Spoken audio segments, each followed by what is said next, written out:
ஹாய்ங்க, good morning. Today என்ன சமையல் அப்படின்னு சொல்லி பார்த்தீங்கன்னா, பூண்டு குழம்பு தான். பூண்டு குழம்பு சின்ன வெங்காயம்லாம் போட்டு சூப்பராக பூண்டு குழம்பு ரெடி பண்ணி வச்சுருக்கேன்.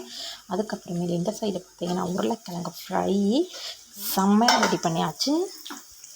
அப்புறமேலும் ஒயிட் ரைஸ்லாம் வச்சு எடுத்து வச்சுட்டேங்க. ஒயிட் ரைஸ் வச்சு ரெடி பண்ணி வச்சுட்டேன்.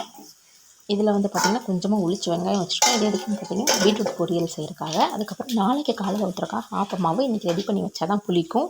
ஸோ அதனால் மாவுக்கு ஊற வச்சுருக்கேன். இதில் வந்து பார்த்திங்கன்னா கொஞ்சமாக பால் எடுத்து வச்சுருக்கேன். தயிர் உர போடுறதுக்காக போட்டு வச்சுட்டேன். நைட்டு தெரிஞ்சிடும். இதில் கொஞ்சமாக பால் இருக்குது. ஸோ பசங்க ஈவினிங் வந்து குடிப்பாங்க. ஸோ அதனால் கொஞ்சமாக பால் மட்டும் தனியாக எடுத்து வச்சுருக்கேன்.